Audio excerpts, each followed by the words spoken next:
अस्सलाम वालेकुम। आप जानते हैं कि पिछले कुछ अरसे से जो तहरीक-ए-इंसाफ है या तहरीक-ए-इंसाफ का कोई भी रिप्रेज़ेंटेटिव हो और इमरान खान साहब हों, उनका तो ख़ैर नाम भी जो है वो मीडिया पे ममनू है, शजरे ममनूआ बन चुका है। लेकिन वैसे भी तहरीक-ए-इंसाफ का कोई भी मौक़िफ़ जो है वो अब मीडिया में उसकी इजाज़त नहीं है। तो हम क्या करेंगे कि आज से हमने ये एक प्लान किया है कि हम हफ़्ते की जो कुछ हाइलाइट्स होंगी, उन पे हम थोड़ा-सा बात किया करेंगे। तो आज जो है और इस पे मेरे साथ बात करने के लिए उज़मा मौजूद होंगी। तो आज जो है उज़मा अस्सलाम वालेकुम, पहले तो आने का शुक्रिया। वालेकुम सलाम, आपका तो मुझे इनवाइट सबसे करने का पहले शुक्रिया। नहीं, नहीं, बिल्कुल प्लेज़र इज़ ऑल माइन। सबसे पहले तो उज़मा आपने देखा होगा कि इस पे बात कर लेते हैं कि जो स्वीडन में एक गुस्ताखा गुस्ताखाना एक अमर हुआ, एक बहुत ही सैड इंसिडेंट था जिसमें एक मैं तो उसको बेवकूफ़ी समझूँगी जिसने भी और इस तरह हुँ, से जो है एक मोर देन 1 बिलियन मुस्लिम्स को उसने तकलीफ़ दी। लेकिन आप मुझे ये बताएँ कि उसका जो रिएक्शन देना था या उसको जो जवाब देना था, वो एक पाकिस्तान ने जो है वो एक यहूदी एजेंट की तरफ से जी। क्यों आया? वो पाकिस्तान में बाकी जो इस वक़्त लोग हुकूमत में हैं, आप क्या समझती हैं कि उन्होंने क्यों रिएक्शन नहीं दिया? और वो शख़्स जिसको सब लोग यहूदी एजेंट हमेशा कहते रहे, उसने क्यों जवाब दिया?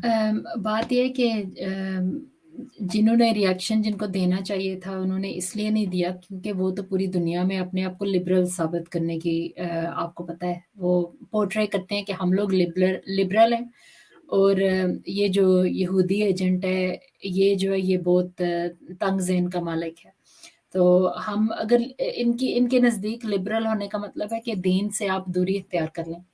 आप ना दुनिया को बताएँ कि आपका फ़ेथ क्या है। आप ना दुनिया को बताएँ कि आपके दिल को कितनी तकलीफ़ होती है जब वो इस तरह की हरकतें करते हैं, आपके न नबी सल्लल्लाहु अलैहि वसल्लम की शान में गुस्ताखी करते हैं या वो आपके दीन के बारे में इस तरह जैसे अब वो कुरान पाक की बेहुरमती की है उन्होंने स्वीडन में।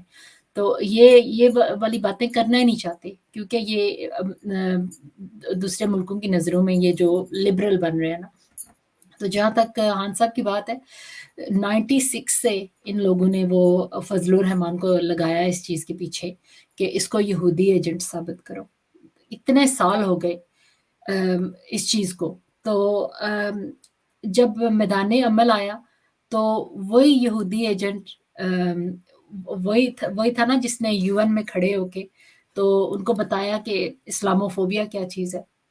जिसने उन्हें बताया कि हमारे नबी की शान में जब तुम लोग गुस्ताखी करते हो तो कितनी हमें तकलीफ़ होती है। वो वो आवाज़ थी कि अभी भी अगर आप यूट्यूब पे जाके वो यूएन की जो खान साहब की स्पीच है अगर आप सुने, तो आप नोटिस करेंगे कि उसमें जो कमेंट सेक्शन है बहुत मुझे इंटरेस्टिंग लगता है उसमें देखना। उसमें आपको बंगाली मुस्लिम, इंडियन मुस्लिम, मलेशियन मुस्लिम, टर्किश हुँ, मुस्लिम, अफ्रीकन मुस्लिम मतलब हुँ। पूरी दुनिया से आपको मुसलमान नज़र आएँगे, जो कि ये कह रहे होंगे कि finally we have got a voice.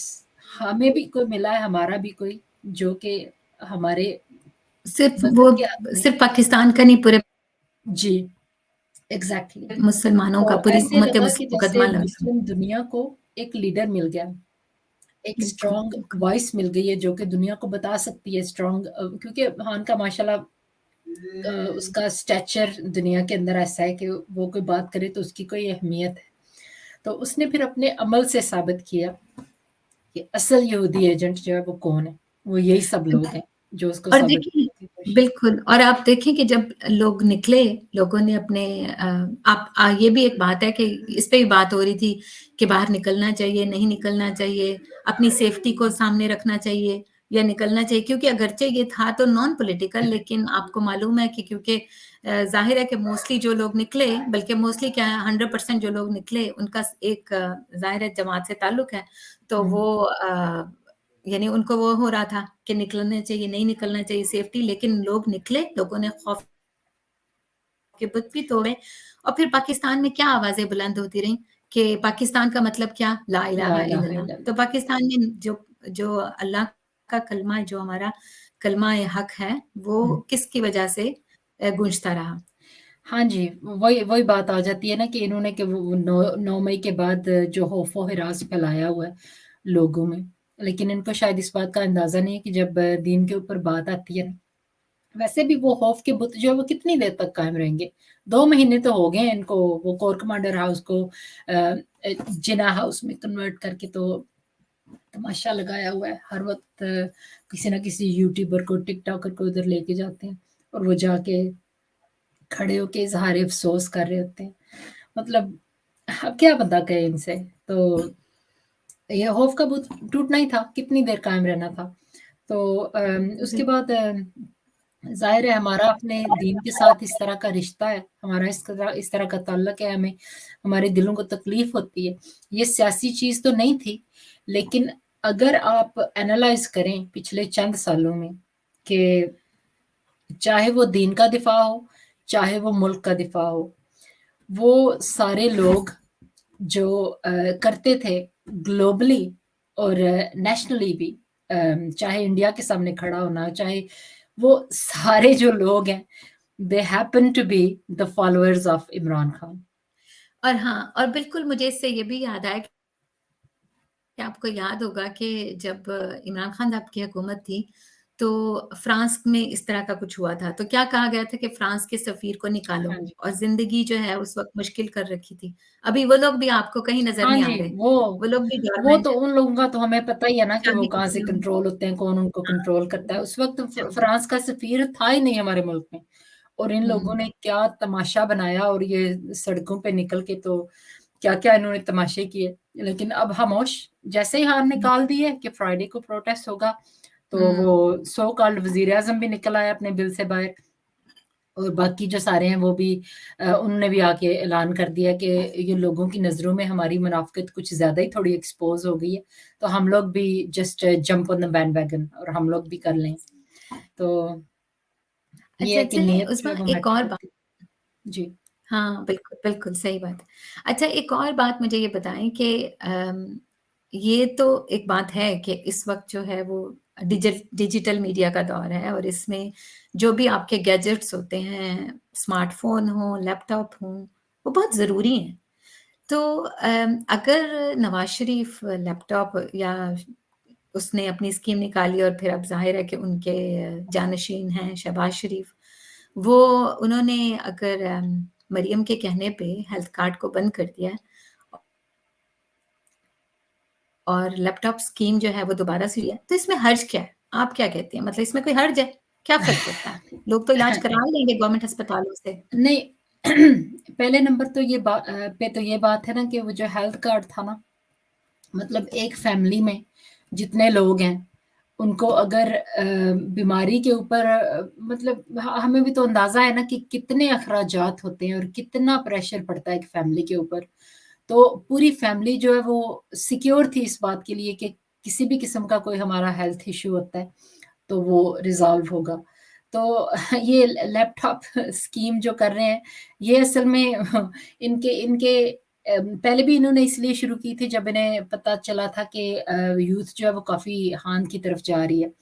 तो अब ये दोबारा शुरू कर रहे हैं क्योंकि इनकी नज़रों में जो गुमराह गुमराह या क्वोट अनक्वोट जो जो ये कहते हैं, जो गुमराह यूथ है उसको ये वापस लेके आएँगे लैपटॉप दे के।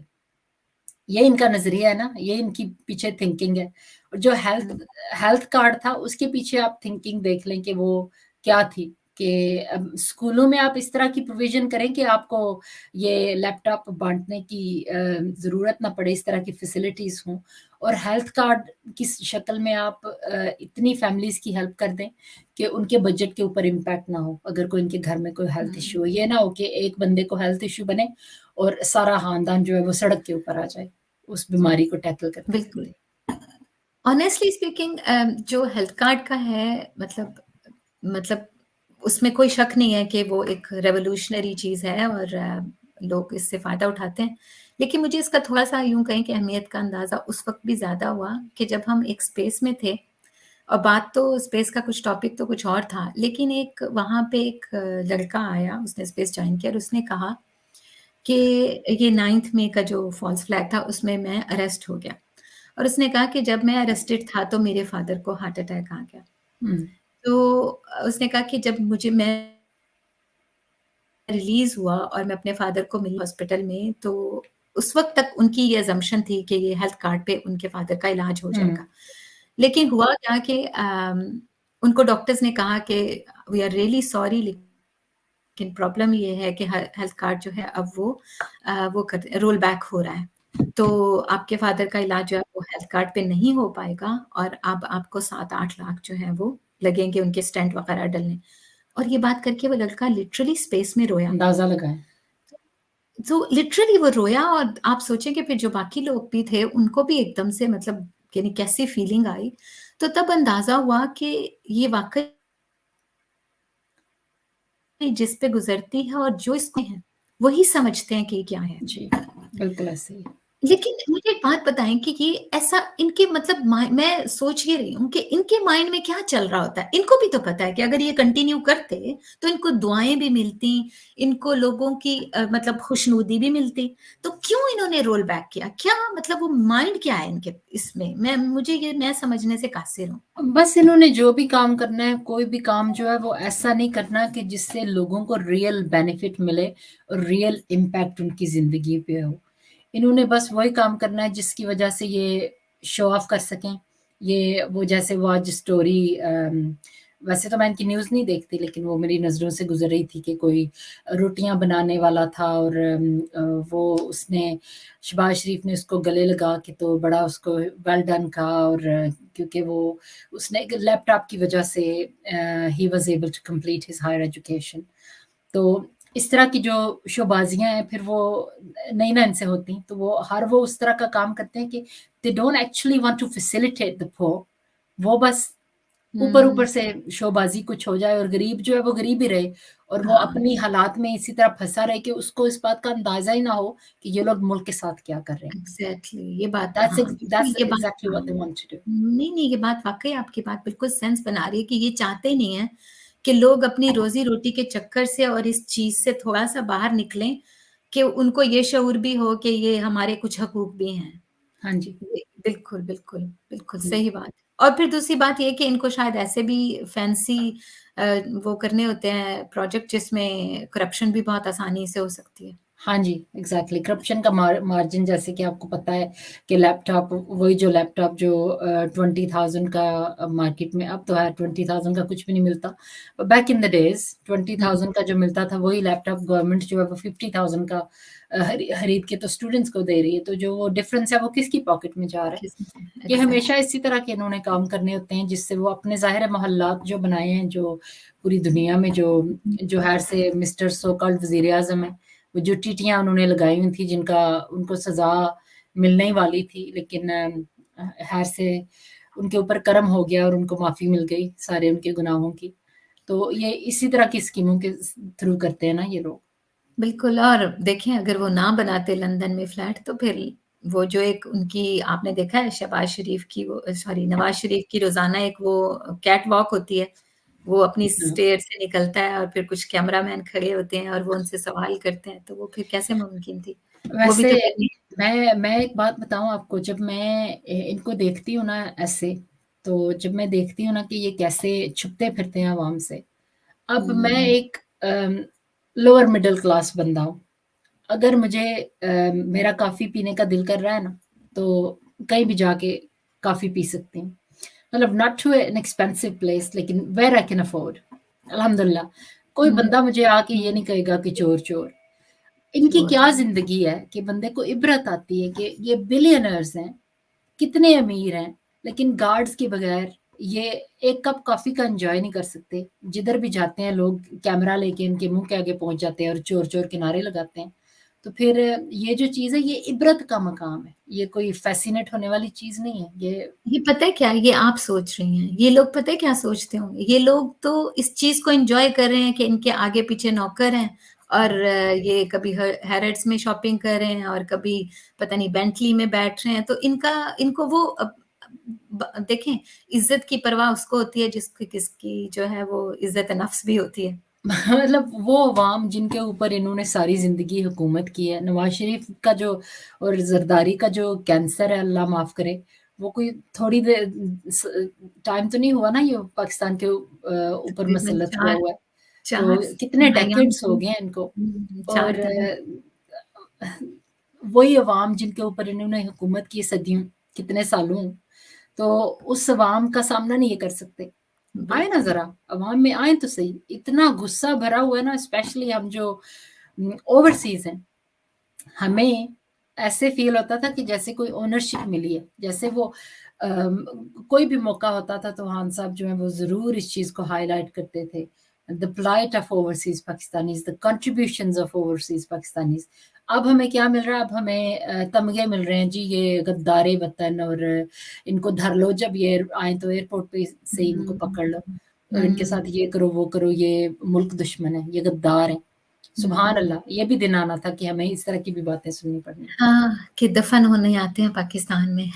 अच्छा, हुँ, बस ये लोग मुझे एक बात बताएँ, एक और जो हाइलाइट थी इस हफ़्ते की, वो ये थी कि आईएमएफ का जो वफ़द था, वो जी, आईएमएफ की जो एक स्टाफ जो डील हुई है, आई थिंक 9 मंथ की जो डील थी, जी, उसमें आईएमएफ के वफ़द ने आके तो इमरान खान साहब से जो है वो मुलाकात की। जी। मेरा जो सवाल समझ लें, ऑब्जेक्शन समझ लें, जो भी समझ लें, वो ये है कि जब फैक्टअप का जो कानून पास करना था, जब इमरान खान साहब की हुकूमत थी, तो जब इनको कहा जाता था, तो ये लोग कहते थे कि अगर हमारे मुकदमे, हमारे केसेज़, हमारे जो हैं, हमें वो मिलेंगी, फैसिलिटीज़ मिलेंगी, तो तभी हम आपको जो है वो फैसिलिटेट करेंगे और हम आपके साथ चलेंगे। हाँ जी। लेकिन अब जब उनको ये आईएमएफ की डील, तो ज़ाहिर है इस वक़्त की हुकूमत का काम है ना, इस वक़्त की हुँ, हुकूमत को चाहिए क्योंकि उनके पास मईशत में कुछ नहीं है। तो इमरान खान साहब को क्यों शौक है कि वो इतने दयालु क्यों बनते हैं? क्यों उन्होंने मिल लिया और क्यों वो क्योंकि क्योंकि उस बंदे के लिए अपने वतन की मोहब्बत हर एक चीज़ से आगे है। ये दोबारा से ये चीज़ जो है ना, ये दोबारा से ये चीज़ साबित होती है कि उसकी नज़रों में वो भी अगर चाहे तो वो कह सकता है मेरे ज़रा 200 केस आईएमएफ वालों के थ्रू इनको पैगाम भिजवा सकता है ना, मेरे वो 200 जो केसेस है ना, वो बोगस केसेस वो ख़त्म करो ना, तो फिर मैं भी सपोर्ट करता हूँ आईएमएफ का प्रोग्राम। लेकिन वो ऐसा नहीं करेगा, क्योंकि अपने मुल्क की मोहब्बत जो है ना, वो उस शख्स की नज़रों में हर एक चीज़ से ऊपर है। इसीलिए that just proves once again कि उससे ज़्यादा मुहिब्ब वतन इस वक़्त पाकिस्तान में कोई नहीं है। इनमें से तो कोई भी नहीं है। और ये भी बात है कि आईएमएफ ने इमरान खान को अहम समझा, वो उनसे जाके आई मिले। आईएमएफ ने समझ नहीं था अहम, बेशक ये जो है ये अपने मुल्क में जितने मर्ज़ी ड्रामे कर लें, जो भी कुछ कर लें, उनको भी तो पता है ना कि एक्चुअल लीडर कौन है अवाम का। अवाम पॉपुलैरिटी जो है अवाम की नज़रों में वो किस लीडर की है। वो सारी दुनिया को ज़ाहिर है पता है, दे नो एवरीथिंग। तो देखिए, और एक कंट्रास्ट भी दुनिया ने देखा कि एक तरफ तो आईएमएफ जाके उस शख्स से मिल रहा है और उसी मुल्क का मीडिया जब वो एक तस्वीर लगा रहा है अपने चैनल्स पे, तो वो क्या कर रहा है? वो ब्लर कर रहा है इमरान खान को। आई मीन हाँ जी, हमारे क्योंकि अमेज़िंग। हमारे हमारे मुल्क में वो जो सो कॉल्ड वो जो क्लेम इनका बनता है, वो जो सारे अम, पता नहीं कहाँ गायब हो गए। वो जो कभी बाज़ारों में पहुँच जाते थे माइक लेके गरीबों का जिनको दर्द जाग जाता था, और कभी उनको मीडिया की सेंसरशिप और इज़हारे राय के ऊपर जो कदगन थी उसके लिए रोते फिरते थे पूरी दुनिया में। अब वो आराम से दूसरी साइड पे हो गए। मतलब वो सारा कुछ जो है वो उनका नज़रिया नहीं था, वो बस बुग़्ज़ इमरान था। वो हुँ, जब खान साहब के साथ उनकी मुखालफत एस्टेब्लिशमेंट की हुई है, तो वो जाके एस्टेब्लिशमेंट की गोद में बैठ गए। मतलब इन इन कोई नज़रिया बंदे का, कोई बंदे बंदे की कोई कोई बात भी होती है, कोई इंसान की कोई ज़ुबान होती है, कोई नज़रियात होते हैं, लेकिन इनका सारा कुछ जो है, वो सिर्फ़ पैसा है। वो जहाँ से इनको मिलेगा, उधर ही ये जाएँगे। तो हाँ, तो आपको पता है वो इसका तो मतलब किसी को इस तरह पैसा देने वाला है नहीं। ना इसने दिया और ना वो आगे से देगा। तो बिल्कुल वो नहीं। तो हाँ, you know how what he is वो लाइक। हाँ, वो जब किसी को चाय के साथ बिस्किट नहीं देते, तो वो कैसे अपने पाकिस्तान को उनको खाने देते? देखिए, फिर इससे यही ज़ाहिर हुआ ना कि एक इमरान खान है और एक एंटी इमरान खान है, बस 2 ही ग्रुप हैं। हाँ जी, इमरान खान तीसरा ग्रुप कोई और नहीं है एंटी कि वो इस चीज़ का तो नज़र आ रहा है ना कि 13 पार्टियाँ और 14वीं जो है वो भी पार्टी है। वो सारी इकट्ठी होके एक तरफ हैं और दूसरी तरफ खान है। तो उससे साबित हुआ ना कि वो Imran and anti Imran, there is um, nothing else, और कुछ है ही नहीं, तीसरी कोई बात है ही नहीं पाकिस्तान में। तो बस ये है कि इट हैपेंस टू बी कि अवाम जो है उन 13-14 को उनको पता है कि हम मिलके भी ये जो अवामी सपोर्ट है वो हासिल नहीं कर सकते, नहीं है हमारे पास, इसीलिए तो इलेक्शन से भाग रहे हैं, इसीलिए तो ये सारी हरकतें जो कर रहे हैं। मतलब कभी सोचा था हमने ज़िया-उल हक का उस तरह का हमने दौर तो नहीं देखा, अभी थोड़ा बचपन ही था जब वो हो गया था वाक़या। लेकिन बुज़ुर्ग सुनाते हैं कि किस तरह की थी कदगनें लगी हुई। इस तरह तो किसी ने नहीं था किया कि घरों में घुस के लोगों की एक घर बनाने में कितना टाइम इंसान को लग जाता है। घरों में आते हैं और सारा फर्नीचर टूटा हुआ है, सारे दरवाज़े टूटे हुए हैं। मतलब इतना नुकसान आप बंदे को कर दें, फाइनेंशियल लॉस उसका इतना हो कि उसको ये भूल जाए कि उसकी आइडियोलॉजी क्या है और वो प्रेस कॉन्फ्रेंस करे या जैसे भी करे, हट जाए, पीछे हो जाए और अवाम भी आहिस्ता-आहिस्ता पीछे हो जाए। इनकी स्ट्रैटेजी फिर आपको पता ही है, जो और पिछले साल अप्रैल से यही हो रहा है कि मकरू व मकर अल्लाह वल्लाहु खैरुल माकिरीन। बिल्कुल, यही सबसे देखें अहम बात है कि अ, जो अल्लाह ताला का ज़ाहिर है कि मंसूबा होता है, वही बेस्ट होता है हाँ जी, और वही कामयाब भी होता है। तो देखें दुआ है अल्लाह ताला से कि अल्लाह ताला जो है पाकिस्तान में सैनिटी जो है उसको दोबारा से प्रिवेल हो और अल्लाह ताला ऐसा करे ऐसा यानी दौर वापस आए, इलेक्शन हो और अवाम का बेहतरी हो। बेसिकली तो यही है कि इसमें सब में अवाम पिस रहे हैं। जो पसमानदा तबका है वो हाँ जी। मज़ीद पसमानदा हो गया। जो मिडल क्लास थी वो और ज़्यादा मतलब वो बिल्कुल ही अब उनको बजटिंग करनी पड़ती और है। तो अल्लाह से गुर्बत की दुआ है लकीर कि के नीचे चले गए हैं अवाम और बड़ा सख्त पिस रहे हैं। और हुँ, इस तरह की हालात में इनको क्या सूझ रहा है कि पहले उन्होंने प्राइम मिनिस्टरशिप से हटाया, फिर पंजाब और केपी की गवर्नमेंट डिसॉल्व की कि इलेक्शन होंगे उससे। वो इलेक्शन की हुँ, बजाय वो वहाँ पे केयर टेकर्स वो गुंडे सारे बिठा लिए। वो जैसे हुँ, वो हामिद मीर का भाई और वो जो दूसरा है सारा, गुंडे सारे हुँ, गैंगस्टर टाइप लोग। और कश्मीर की हुकूमत गिराई। अब मतलब डिस्प्यूटेड गिलगित बल्तिस्तान में ये जो लोग कर रहे हैं, मतलब कहते हैं ये कि हिंदुस्तान 75 साल में वो नहीं कर सका जो अब हो गया। ये ये हकीकत है कि वाक़ई वो 75 साल में नहीं कर सके जो आप लोगों ने कर दिया।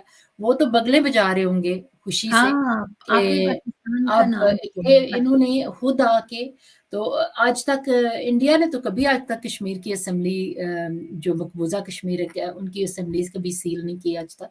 तो अब क्या मिसाल बन गई है कि वहाँ पे भी अब देखिए वहाँ पे 22 हाँ, तो सीट्स हैं देखिए वो पीटीआई की। वही बात हो गई, वहाँ पे भी वो लोग मकबूज़ा कश्मीर में अपनी कठपुतली हुकूमतें बना के तो चलते रहे हाँ, और इन्होंने भी वही वही इनको एक हुकूमत थी जो उस वक़्त बची हुई थी तहरीक-ए-इंसाफ की, तो इन्होंने कहा कि अब वहाँ भी अपनी कठपुतली हुकूमत बना दें और उसके हुँ, लिए जिस भी कदम पे जान पड़े, जो भी इंतहाई कदम लेना पड़े, वो ये लेने को तैयार हैं क्योंकि इनके नज़दीक ना पाकिस्तान की कोई इज़्ज़त है, ना पाकिस्तानियों की कोई इज़्ज़त है, ना कोई नामूस है, हुँ। ना कोई रिस्पेक्ट है, सिर्फ़ सिर्फ़ अपना ज़ाती एजेंडा, हाँ जी, सिर्फ़ और सिर्फ़ अपना ज़ाती और इस एजेंडा। बात की बड़ी तकलीफ़ है क्योंकि कुछ लोगों के बारे में हमें ये गुमान था कि उनके लिए हमारा मुल्क अहम है।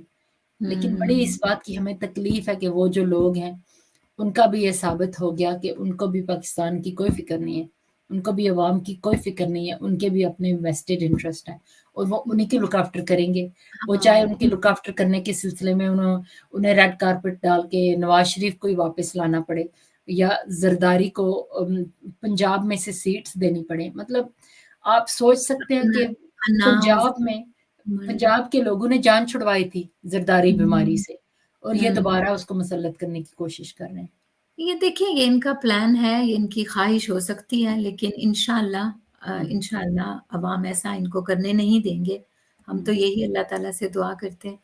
तो थैंक यू सो मच आज आपने इतना सारा टाइम दिया और हम कोशिश करेंगे कि इस तरह हर हफ्ते जो है एक इस तरह की जो है मीटिंग नशिस्त रखें और जो भी पूरे हफ्ते की खबरें होती हैं उन पे बात करें। जी, तो थैंक यू सो इंशाल्लाह। Much. Thank thank you. You, thank you. अल्लाह हाफ़िज़।